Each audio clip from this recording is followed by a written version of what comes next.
നമസ്കാരം. അതീവ രഹസ്യ സ്വഭാവമുള്ളൊരു ഷോ, സർപ്രൈസ് എലമെന്റുകൾ നിലനിർത്തേണ്ട ഷോ, വീറും വാശിയുമുള്ള മൈൻഡ് ഗെയിം ഷോ, അതാണ് ബിഗ് ബോസ്. ലോകത്തെ ഏറ്റവും വലിയ റിയാലിറ്റി ഷോയുടെ മലയാളം പതിപ്പിന്റെ അണിയറ രഹസ്യങ്ങൾ ചോർത്തുന്നത് എന്തിനു വേണ്ടി? ആരാണിതിനു പിന്നിൽ? രഹസ്യ സ്വഭാവം നിലനിർത്തേണ്ട ഷോയെ ഇത് എത്രമാത്രം ബാധിക്കുന്നുണ്ട്? ഇതെങ്ങനെ തടയാനാവും? തടയേണ്ടതല്ലേ? പ്രധാനപ്പെട്ട കണ്ടന്റുകൾ ചോരുന്നതിനെതിരെ ചാനൽ തന്നെ പരാതി നൽകി രംഗത്തെത്തിയിരിക്കുന്നു. നോക്കാം നമുക്ക് വിശദമായി. നമുക്കിപ്പം ഒരു അതിഥിയുണ്ട്, മറ്റാരുമല്ല, നടനും ബിഗ് ബോസ് വിന്നറുമായ സാബുമോനാണ് നമുക്കിപ്പം അതിഥിയെ ചേരുന്നത്. ശ്രീ സാബുമോൻ, സ്വാഗതം ന്യൂസ് 18ലേക്ക്, പ്രത്യേക ഷോയിലേക്ക്. Thank you. ശ്രീ സാബുമോൻ, ഈ ബിഗ് ബോസ് വീട്ടിലെ രഹസ്യങ്ങൾ ചോരുന്നു എന്ന് ചാനൽ തന്നെ പരാതി നൽകി കഴിഞ്ഞിട്ടുണ്ട്. ഈ സിനിമയുടെയൊക്കെ ക്ലൈമാക്സ് ലീക്കായാൽ നമ്മൾ പറയും പിന്നെ അത് കാണേണ്ട കാര്യമില്ലല്ലോ എന്ന്. ഏതാണ്ട് അതേപോലെയൊക്കെ തന്നെയാണ് ഇവിടെയും കാര്യങ്ങൾ എന്നാണ് മനസ്സിലാക്കുന്നത്. എങ്ങനെയായിരിക്കും ഈ രഹസ്യങ്ങൾ ചോരുന്നത്? താങ്കൾക്ക് എന്താണ് തോന്നുന്നത്?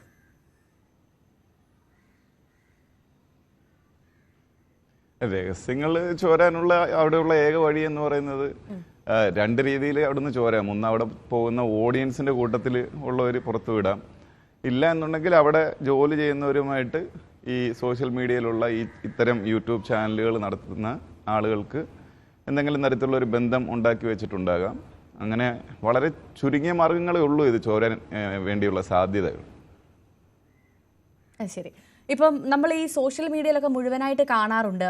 ഈ സോഷ്യൽ മീഡിയ പ്ലാറ്റ്ഫോമിലൊക്കെ ഇപ്പോൾ ഒരാൾ എവിക്റ്റ് ആയി കഴിഞ്ഞാൽ, അല്ലെങ്കിൽ ആ ഇന്ന ആൾ എവിക്റ്റ് ആയെന്ന് സീല് കുത്തി അടക്കം ആളുടെ ഫോട്ടോ വെച്ചിട്ട് കാണുന്നുണ്ട്. അപ്പം ഈ സോഷ്യൽ മീഡിയയിലൊക്കെ നല്ല ഇത്തരത്തിൽ ഭയങ്കരമായിട്ട് കാണുന്നത് ഒരു ലൈക്കിന് വേണ്ടിയൊക്കെ ഒരാഴ്ചത്തെ ഒരു സസ്പെൻസ് പൂർണ്ണമായും ഇല്ലാതാക്കുന്നതിന് തുല്യമല്ലേ? താങ്കൾക്ക് അങ്ങനെ തോന്നുന്നുണ്ടോ? അല്ല, അത് ലൈക്കിന് വേണ്ടിയല്ല അത് ചെയ്യുന്നത്. കാര്യം ഈ യൂട്യൂബ് ചാനലുകളും ഈ ബിഗ് ബോസ് റിവ്യൂകളും നടത്തുന്നവരുടെ ഒരു പ്രധാന വരുമാന മാർഗമാണ് ഇത്തരത്തിലുള്ള റിവ്യൂ നടത്തുക എന്നുള്ളത്. അത് ആക്ച്വലി പിന്നെ അവർക്കുള്ളൊരു ധനസമ്പാദന മാർഗമാണ്. അല്ലാതെ ഇതൊരു കേവലം ലൈക്കിന് വേണ്ടിയിട്ട് ഇങ്ങനെ പറയുന്നു എന്നുള്ളതല്ല. അതിനുവേണ്ടി ചിലപ്പോൾ അവർ പൈസ ഇൻവെസ്റ്റ് ചെയ്തിട്ടുണ്ടാകാം, ബ്രൈബ് ചെയ്തിട്ടുണ്ടാകാം. എങ്ങനെയായാലും അവർ ഇൻഫർമേഷൻസ് എടുക്കുന്നു, അവർ ആദ്യം ഇത് ബ്രേക്ക് ചെയ്യുന്നു.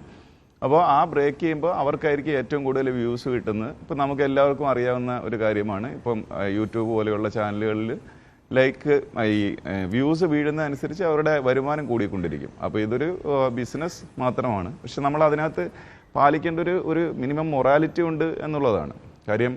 ഇത്തരത്തിലുള്ളൊരു വലിയ ഷോ ഒരുപാട് പൈസ മുടക്കി മോഹൻലാലിനെ പോലെയുള്ളൊരു വലിയ നടൻ അദ്ദേഹത്തിന് ടൈം സ്പെൻഡ് ചെയ്ത് വന്ന് ഈ ഷോ റൺ ചെയ്യുമ്പോൾ അതിൻ്റെ അതിൻ്റെ രസം എന്ന് പറയുന്നത് ഇതിൻ്റെ ഒരു സസ്പെൻസും ഈ ആര് പുറത്തു പോകും, ആര് നിലനിൽക്കും എന്നൊക്കെയുള്ളത് അറിയുന്നതിലാണ്. അപ്പോൾ അതിനെ തകർത്തുകള എന്ന് പറയുന്നത് അത് ക്ലിയർ കേസ് ഓഫ് പൈറസി. ഇത് നമ്മുടെ സിനിമകൾ മോഷ്ടിച്ച് ടെലഗ്രാം വഴിയും പിന്നെ ബാക്കി സൈറ്റുകൾ ടോറൻസ് വഴിയും ഒക്കെ പ്രചരിപ്പിക്കുന്നത് പോലെ ഉള്ളൊരു പൈറസി തന്നെയാണിത്. അത് അവരുടെ ധനസമ്പാദനത്തിന് വേണ്ടി മാത്രമുള്ള കാര്യമാണ്. ഇപ്പൊ താങ്കൾ പറഞ്ഞതുപോലെ തന്നെ ഈ ബിഗ് ബോസ് എന്ന ഷോയുടെ ഏറ്റവും വലിയ ഹൈലൈറ്റ് എന്ന് പറയുന്നത് അതിന്റെ എവിക്ഷൻ പ്രക്രിയ തന്നെയാണ്. ആരാണ് അടുത്തയാഴ്ച പുറത്തു പോകുന്നതെന്ന് അറിയാൻ ആ ഷോയുടെ ആരാധകർക്കൊക്കെ വലിയ താല്പര്യമുണ്ട്. അതാണ് ഇപ്പോൾ ഇവിടെ ഇല്ലാതാകുന്നത്. അടുത്തയാഴ്ച ഇന്നയാൾ പോകുമെന്ന് നേരത്തെ അങ്ങോട്ട് തീരുമാനിക്കുകയാണ് ആളുകൾ. അത് എന്താണ് അവിടെ സംഭവിക്കുന്നതെന്നാണ് ആളുകൾക്ക് മനസ്സിലാവാത്തത്. ഇത് എനിക്ക് തോന്നുന്നു ഈ സീസൺ 7ന്റെ തുടക്കം മുതൽ, ഏറ്റവും ആദ്യത്തെ എവിക്ഷൻ മുതലേ ഇത് മനസ്സിലാകുന്നുണ്ട് ആളുകൾക്ക്, ഇന്ന ആളാണ് അടുത്തയാഴ്ച ഔട്ടാകുന്നത്. അതെങ്ങനെയായിരിക്കും ശ്രീ സാബുമോൻ? അല്ല, ഇതിന് മുമ്പും ഉള്ള സീസണുകളിൽ ഇതുപോലെയുള്ള റിവ്യൂസ് ഒക്കെ വരാറുണ്ടായിരുന്നു. അത് പക്ഷേ എന്താ പറയുന്നത്, കേവലം യാദൃച്ഛികമായിട്ടൊക്കെ ഇങ്ങനെ സംഭവിച്ചു പോകുന്നതാണ്. കാരണം ഒരു ഊഹമൊക്കെ വെച്ചിട്ടും സോഷ്യൽ മീഡിയയുടെ ഒരു ട്രെൻഡൊക്കെ വെച്ചിട്ടായിരിക്കും അവർ പറഞ്ഞുകൊണ്ടിരുന്നത്. പക്ഷേ ഇപ്രാവശ്യം അത് ശരിക്കും മാറിയിട്ടുണ്ടെന്ന് നമുക്ക് കാണാം. ചില പർട്ടിക്കുലർ റിവ്യൂവേഴ്സിന് അവരുടെ നേരെ ഓൾറെഡി ചാനൽ നിയമ നടപടികൾ സ്വീകരിച്ചിട്ടുണ്ട്. കൂടുതൽ നിയമ നടപടികളുമായിട്ട് അവർ മുന്നോട്ട് പോയിക്കൊണ്ടിരിക്കുകയാണ്. ഇതിൽ ഈ അവതാരക തുടക്കത്തിൽ പറഞ്ഞ പോലെ ഇതിപ്പോൾ നമ്മൾ ലാലേട്ടൻ്റെ ദൃശ്യം 1 കാണാൻ വേണ്ടി നമ്മൾ തിയേറ്ററിലെത്തി. അപ്പോഴത്തേക്ക് ആദ്യത്തെ ഒരു ഷോ കഴിഞ്ഞ് ഇറങ്ങുന്ന ആൾ ഉറക്കെ വിളിച്ച് പറയുകയാണ്. അതിനകത്ത് വളരെ ക്രൂഷ്യലായിട്ടുള്ള ഒരു 2-3 സസ്പെൻസ് ഉള്ള ആ മൊമെൻറ്റ്സ് വിളിച്ച് പറഞ്ഞാൽ പിന്നെ അവർ രസം കൊല്ലികളായി മാറുകയാണ്. പക്ഷെ അവർക്ക് ഈ പറഞ്ഞ പോലെ ആ വെളി വന്ന് സിനിമയുടെ കണ്ടിട്ട് വിളിച്ച് പറയുന്നതിന് പ്രത്യേകിച്ച് സാമ്പത്തിക ലാഭമില്ല. പക്ഷേ ഈ ഷോയുടെ ഈ സസ്പെൻസ് തകർക്കുക, വ്യൂവർഷിപ്പ് ഉണ്ടാക്കുക എന്ന് പറയുന്നത് തീർച്ചയായും ഒരു മോണിറ്ററി അടിസ്ഥാനത്തിൽ തന്നെയാണ്. അത് ചെയ്യാതിരിക്കലാണ് അതിൻ്റെ ഒരു മര്യാദ എന്നുള്ളത്. കാരണം ഇത്രയും വലിയൊരു ഷോയാണ്, അതുകൊണ്ട് ഇവർക്കും പ്രയോജനം ഉണ്ടാകുന്നുണ്ട്. ഒരു ഗിവ് ആൻഡ് ടേക്ക് സംഭവമായിട്ട് മുന്നോട്ട് കൊണ്ടുപോയാൽ നല്ലതായിരുന്നു. ശരി. ഇപ്പം മോഹൻലാൽ പറയുന്ന ചില കാര്യങ്ങളൊക്കെ ഉണ്ട്. ഇപ്പോൾ ഉദാഹരണം നോക്കുകയാണെങ്കിൽ നമ്മൾ കുറച്ച് മുൻപത്തെ ഒരു എപ്പിസോഡിൽ കണ്ടത് ഈ ആദില നൂറ വിഷയത്തിൽ അവരെ വീട്ടിൽ കയറ്റില്ല എന്നുള്ളൊരു വിഷയമൊക്കെ വന്നായിരുന്നു. അപ്പോൾ അതിൽ ലക്ഷ്മിയെ മോഹൻലാൽ വലിയ തരത്തിൽ വഴക്ക് പറയുന്നൊരു സാഹചര്യം ഉണ്ടായിരുന്നു. അതൊക്കെ നേരത്തെ പ്രേക്ഷകർ അറിയുകയാണ്. അതൊക്കെ കാണാനാണ് ആളുകൾക്ക് താല്പര്യവും ഉണ്ടാവും. അല്ലെങ്കിൽ ലാലേട്ടൻ വരുന്നു, ലാലേട്ടൻ ആരെ വഴക്ക് പറയുന്നു, അല്ലെങ്കിൽ ആരോട് സ്നേഹത്തിൽ സംസാരിക്കുന്നു എന്നൊക്കെ കേൾക്കാനായിരിക്കും സ്വാഭാവികമായിട്ടും മോഹൻലാലിൻ്റെ ആരാധകർക്കടക്കം ബിഗ് ബോസിൻ്റെ ആരാധകർക്കും താല്പര്യം ഉണ്ടാവും. പക്ഷേ ഇതൊക്കെ നേരത്തെ ആളുകൾ അറിയുന്നത് ഈ ഷോയുടെ ഒരു ചാം തകർക്കുന്നതാണെന്ന് താങ്കൾക്ക് തോന്നുന്നുണ്ടോ? അല്ല, അതിൽ യാതൊരു സംശയവുമില്ല. കാര്യം അതാണ് ഞാൻ നേരത്തെ പറഞ്ഞതുപോലെ, ഇത്രയും മനുഷ്യർ ഒരു എഫേർട്ട് ഇട്ടിട്ട് ഒരു ഷോ റൺ ചെയ്യുന്നു. അപ്പോൾ അതിനകത്ത് ആരെങ്കിലും സ്വാധീനിച്ച് അവരുടെ കയ്യിൽ നിന്ന് ഈ രഹസ്യങ്ങൾ ചോർത്തിയെടുക്കുന്നു. ഇനിയിപ്പോൾ അവർ അറിഞ്ഞുകൊണ്ടാണോ അറിയാതെ കാഷ്വൽ സംസാരത്തിനിടയിൽ അവർ ചെയ്തുകൊണ്ടിരിക്കുന്നതാണോ എന്നും അറിയില്ല.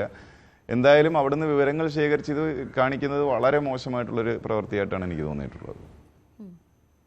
ഈ നിയമവഴിയിൽ പോയാൽ ഇതെങ്ങനെ കണ്ടുപിടിക്കാൻ ആകുമെന്നാണ് താങ്കൾ ഇപ്പോൾ ഏഷ്യാനെറ്റ് ഈ ചാനൽ നിയമവഴിയിൽ പോവുകയാണ് ഇത്തരത്തിലുള്ള രഹസ്യങ്ങൾ പുറത്താകുന്നതിനെതിരെ. ഇങ്ങനെയൊരു നിയമവഴി സ്വീകരിക്കുന്നതിലൂടെ ഇത് എത്രമാത്രം കണ്ടുപിടിക്കാൻ സാധിക്കും, അല്ലെങ്കിൽ ഇനി ഈ സംഭവങ്ങൾ ആവർത്തിക്കാതിരിക്കും എന്ന് താങ്കൾക്ക് തോന്നുന്നുണ്ടോ?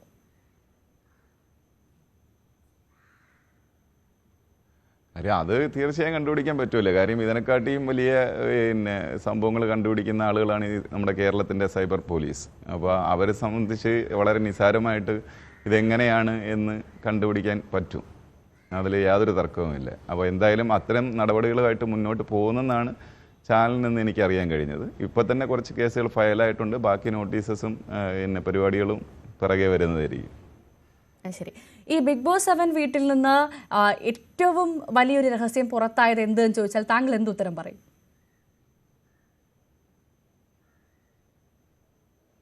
അല്ല, ഞാൻ ഇത്തരം റിവ്യൂ സാധനങ്ങൾ നോക്കുന്ന ആളേ അല്ല. ഞാൻ ആ ഏരിയ പോയി നോക്കാറില്ല. അതുകൊണ്ട് എന്തൊക്കെ രഹസ്യങ്ങൾ ചോർന്നിട്ടുണ്ട് എന്നുള്ളത് എനിക്ക് അറിയില്ല. ഞാൻ ആ ഷോയെ ഞാൻ എൻജോയ് ചെയ്ത് കാണുന്ന ഷോയാണ്. അതുകൊണ്ട് ഞാനതിനെ ആ ഷോ മാത്രമേ ഞാൻ കാണാറുള്ളൂ. ബാക്കിയുള്ള റിവ്യൂവേഴ്സിനെ ഒന്നും നോക്കാറില്ല. പിന്നെ ഇടയ്ക്ക് ചില ഗ്രൂപ്പുകളിലൊക്കെ ചർച്ചകൾ നടക്കുമ്പോൾ ഞാൻ എന്തെങ്കിലുമൊക്കെ പറയാറുണ്ട്, അത്രയേ ഉള്ളൂ. ശരി. ഇപ്പോൾ ഒരാൾ ഒരു ശനിയാഴ്ചയോ ഞായറാഴ്ചയോ എവിക്റ്റ് ആയി കഴിഞ്ഞാൽ അയാൾക്ക് പുറം ലോകവുമായി എപ്പോൾ മുതൽ ബന്ധപ്പെടാൻ സാധിക്കും, അല്ലെങ്കിൽ അയാൾക്ക് ഫോൺ എപ്പോൾ മുതൽ ഉപയോഗിക്കാൻ പറ്റും? അതൊന്നും ആളുകൾക്ക് അറിയാത്തൊരു കാര്യമാണ്. സ്വാഭാവികമായും അതൊക്കെ അറിയാൻ ആളുകൾക്ക് താല്പര്യമുണ്ടാവും. അതാ എപ്പിസോഡ് ടെലികാസ്റ്റ് ആയതിനു ശേഷം മാത്രമേ അവർ പുറത്ത് വരികയുള്ളൂ. അതുവരെയും അവരുടെ ഫെസിലിറ്റിക്കകത്ത് തന്നെയായിരിക്കും അവരുണ്ടാകുക. ശരി. അവർക്ക് പുറം ലോകവുമായിട്ട് അങ്ങനെ കമ്മ്യൂണിക്കേറ്റ് ചെയ്യാനുള്ള സാഹചര്യങ്ങളൊന്നും കാണില്ല. ശരി. ഈ ശനി ഞായർ ദിവസത്തെയൊക്കെ എവിക്ഷൻ ഉണ്ടല്ലോ, ഈ എവിക്ഷൻ പുറത്തറിയാതിരിക്കാൻ എന്തൊക്കെ മുൻകരുതലുകളായിരിക്കും സ്വാഭാവികമായും ഷോ ചെയ്യുന്നത്? പക്ഷെ ആ മുൻകരുതലുകളൊന്നും അവിടെ പ്രാവർത്തികമാകുന്നില്ല എന്ന് നമുക്ക് ഈ രഹസ്യങ്ങളൊക്കെ പുറത്തറിയുന്നതിലൂടെ വ്യക്തമാണ്. എന്നാൽ പോലും എന്തൊക്കെ മുൻകരുതലാണ് പൊതുവെ ഷോ എടുക്കാറുള്ളത്? താങ്കൾക്ക് അതിനെക്കുറിച്ച് എന്താണ് അറിയുന്നത്?